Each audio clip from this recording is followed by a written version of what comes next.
What's up, everybody? Welcome to Alert Sports. This is a new channel I'm just starting up. This is the first video. Basically, this channel is going to be dedicated to reviews and gameplay, in-depth reviews that are based on real-time, real experience with the guns, making sure that I actually, fully understand how they perform, everything about them. It's not just going to be an out-of-the-box. I'm going to take a little while, play with them, test them out, make sure that they work how they're supposed to. Basically, I'm going to give you guys a really in-depth review, talk about any problems I've experienced, anything that I could see improved by it, what I do like, what I don't like, and just basically in-depth overviews of those products. So today, really excited to start out this first review with one of my favorite guns, an absolute beast, an absolute beauty, the Crosman MP5K.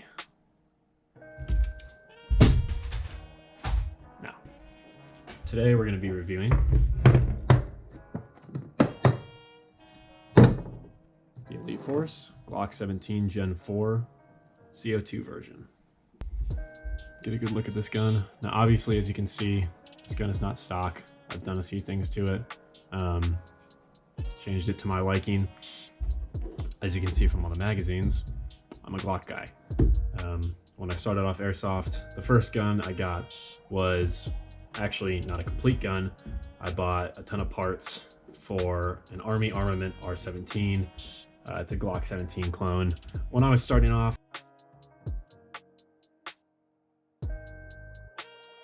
it was really hard to get Glocks in the US. It still is kind of hard, but even unlicensed Glocks, it was really hard to get into the US. So you kind of had to order like parts kits, or I think a little later on I started seeing like, you could order the complete upper slide, complete slide, complete lower, and then made them together.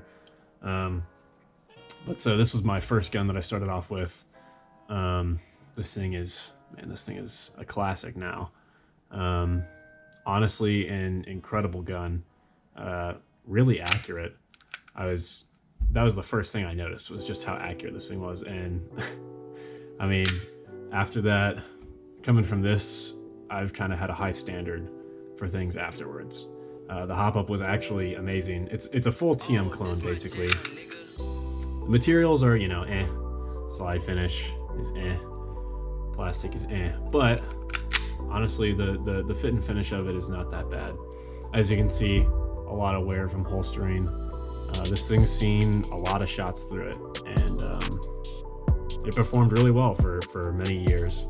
But more recently, I've had it go down due to a crack in the hammer housing and it not fully engaging. The trigger on reset, as you can see. But if it's pressed down, then it'll actually function. So I've got some new parts coming in from Hong Kong to fix this bad boy. And I've also got their version of the 18C coming in, so we'll see how that performs. I'll do a full review of that. Once I get this thing back up and running, I'll do a video on it, just kind of showing it. It will cycle. However, the hammer is light striking now because of the crack. Things aren't just lining up right. So it's shooting really, really soft, but the hop up, I've taken it apart, looked at it. Bucking is still good somehow. Everything still functions other than the hammer. And so once I get that running up, I'll do a video, show you guys how this, like, 9-10-year-old pistol, this thing's probably seen, not even tens of thousands of rounds through it. So anyways, not a review of this, but yeah, we talked about Glocks, so I went for it. As you can see, fit and finish is much nicer.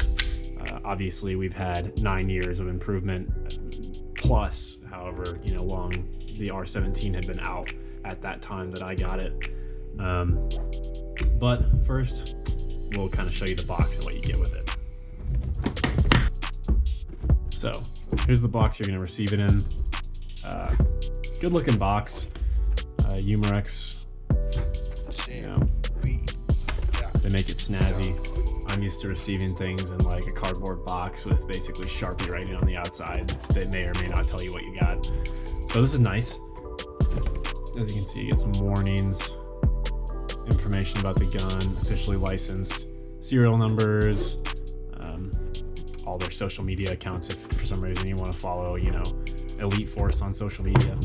So anyways, this gun is manufactured by VFC.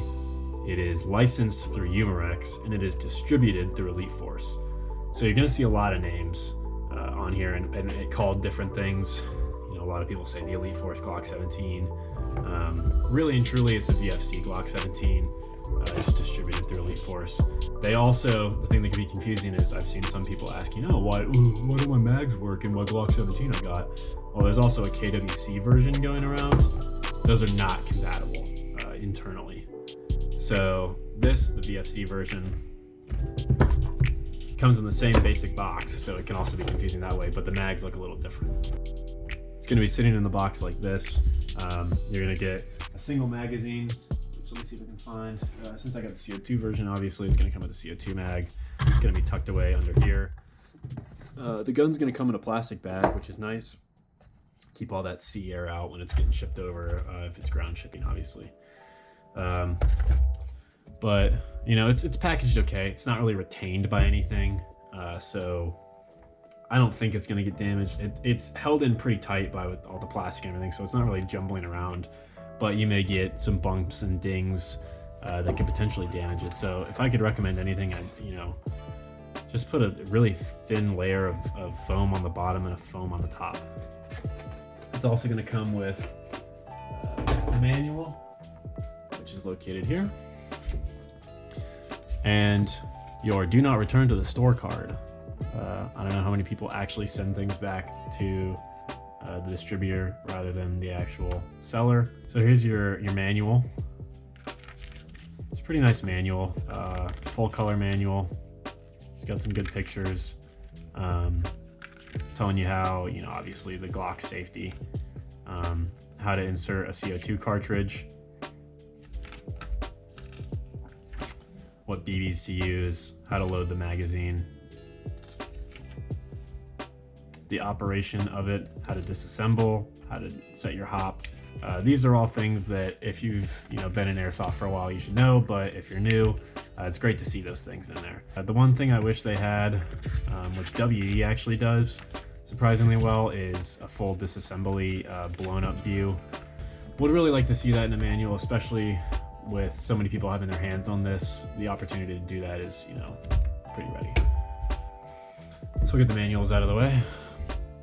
Now let's get a closer look at the externals of this thing. Finish is pretty nice. Having owned a real 17 and 23, I can say this is replicated beautifully. The polymer is actually very nicely done. The finish on the slide is very nice. As you can see, there's a little bit of wear on the slide. This happens with everybody's Elite Force Glocks, as I've seen. Happens with most of the Glocks. It's just the way that the Glock functions. Barrel drops out of the way and it rubs on the bottom of the slide. So you're gonna get that wear. It came pretty nicely, you know, lubed. It had a little bit of oil on the outside. Just wipe that away. As you can see here, Gen 4 has a little bit of extended mag release widthwise, but it does not protrude any extra. One key thing to note, the Gen 4, this does not actually have a replaceable back strap, while on the real one it would, and it would come with 3 sizes, small, medium, and large. This only comes in, I believe, the medium attached, and it is non-removable. You've got your lovely Umarex paragraph there and serial number. This does not act as a safety like on the WE models.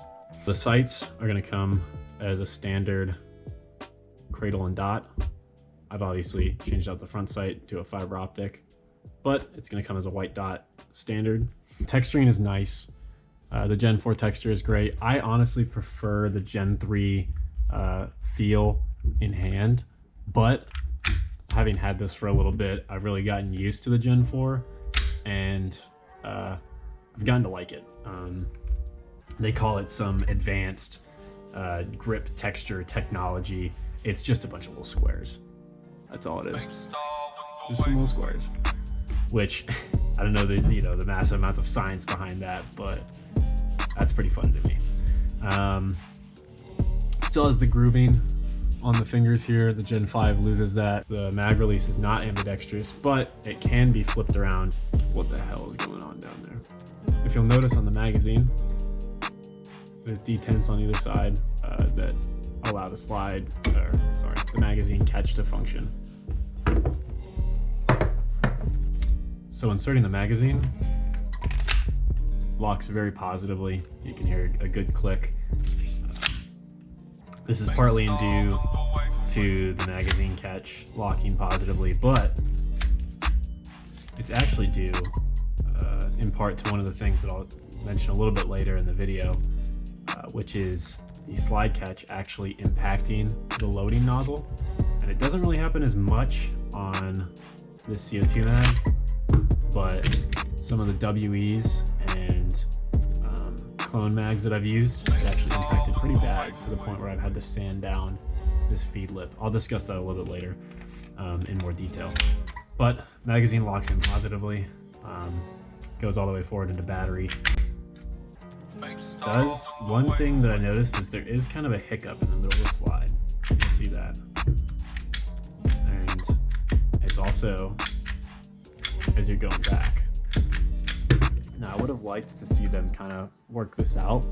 I understand this is a cheaper, a clone of a TM, but if you can see, there's no hiccups in the entire operation of that slide. It took me a while to figure out why this was, but what I figured out was it's actually due to the point where the hammer, the roller on the hammer, is impacting this part of the blowback, and it actually rubs. So it sticks up a little bit, and it causes that resistance. Whether that's a huge issue, I really don't think so. I don't think it's going to cause a whole lot of wear. I think those parts will kind of wear each other to the point where it's not in big of play, but just something to notice. It just feels kind of weird, but once you get used to it, it really doesn't cause any issues. So going back to the magazine, it's rated as a 23+1. You can load it anywhere. What I do like about these mags is you can, if you notice, it thins out a little bit right past here. Now most TM guns do that around here. And you can load your BBs in down here from the front. This, you can load them from almost the entire front face of the magazine, which is very nice. I like that feature, and it makes loading a hell of a lot easier. Now, a lot of people will recommend putting a little bit of silicone oil on the top of the CO2 cartridge before you insert it, just to lube all these internals. One thing I have noticed is sometimes, even with this very small drop, I ended up getting a lot of silicone spraying into my hop-up unit. And if any of you have ever had silicone in your hop-up before, it is not good. I ended up having, it even got on the inside of the inner barrel and caused this weird shooting to the right. It was like the BB was dragging along the top corner of the inner barrel. I thought I broke my hop-up, and it ended up I just needed to clean the barrel. I cleaned it out, cleaned the bucking, made sure everything was good, shot beautifully after that. Good thing about CO2 also is if you have any bit of silicone in there, you do a few dry fires and you're gonna clean most of that out. So let's take a look at some of the internals. I showed you a little earlier, but let's just get a little more in depth at it. So these internals are gonna look very similar to the green gas version. However, they are reinforced in some places, some key places, to allow it to run reliably on CO2. If you want to see a direct comparison between the green gas and the CO2 version, I highly recommend going and checking out Airsoft Mike's video. He shows a good breakdown of what all is reinforced extra on the CO2 version. He shows you two detailed side-by-sides of the lower and the upper. The lower is almost exactly the same. The lower is actually the same. The upper is going to be a little bit more reinforcement here on the side of the hop unit. The edges on this blowback unit are a little bit more reinforced, and some of the locations on the slide. But as you can see, there's your nozzle, there's your blowback unit, hop-up wheel, rotary style. And you can see there's a label telling you which way to turn It is clockwise for more hop, counterclockwise for less hop. Spring guide, recoil spring. So obviously I do have a speed brand trigger in here. It works okay. This is actually meant for the Elite Force Glocks, but as you can see there, the set screw that's supposed to line up with the inside of the body so you can reduce the amount of take up does not actually line up at all with the body. I'm gonna probably attach something to the end of this set screw here, allowing it to contact that. It contacts it at first, but once you actually reduce that, maybe more than like 1/8 of an inch, it loses contact with that frame and actually just sticks out. So now I just have it sticking there, but I mean, it really does reduce it to the point where I want it at, but some people who are trying to get, you know, it there and releases there, you're not going to get that. You're going to have some modification there. Stock trigger worked out really, really well on this. Had a good take up, good break point. I just, you know, wanted to get some more rapid successive shots, and I also just kind of like the look. So that's internals. I gotta say, overall, the internals have held up pretty well. I had to take apart most of this when I was doing, you know, some of my upgrades, and got a decent look at everything. The wear on it after several thousand rounds was not that bad. Things fit together pretty well. One thing you gotta know when you're reassembling is the guide, the spring, the recoil spring, the way it sits, it has this plate right here, as you can see. Now, Marui style, it just has two kind of nubs on either side, and it doesn't have this plate. This plate actually gets in the way and contacts that surface down there that you can see. It causes it to lock there, and you'll see a lot of people when they're reassembling these, if they just put the, you know, the recoil spring where it is, you know, typically supposed to be, but it'll lock up like this. Make sure you press it down into the corner. When you reassemble, it should go back together perfectly fine. So now that we looked at the internals of this, we'll take it out to the range.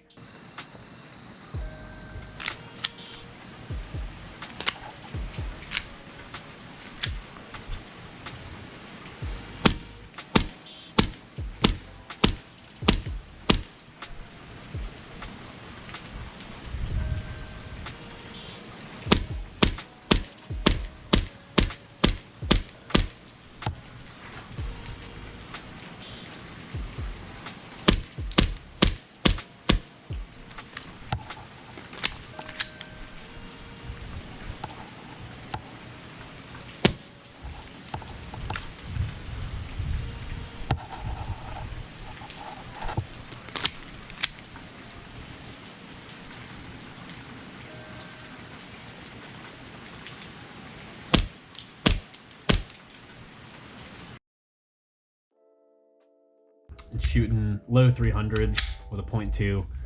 With a .25, it's shooting around 300, 290 to 300, and a .25 with green, or with CO2. With green gas, it's a good bit lower than that. It's around the 250s, 260s.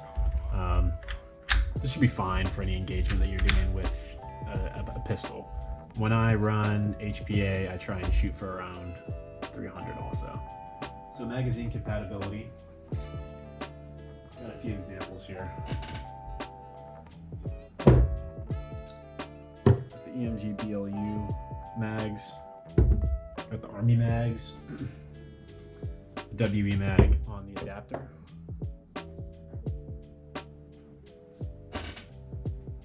And this is a WE mag with the salient base plate.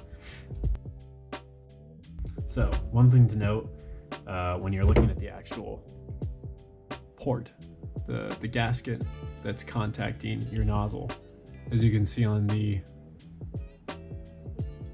Elite Force, the actual VFC Elite Force mag, it's kind of more like a WE or a TM enhanced nozzle or a gasket, which is actually form fit to the nozzle a little bit better. WE is a flat gasket, so it doesn't seat as well. This results in some FPS drops when you're using the green gas mags.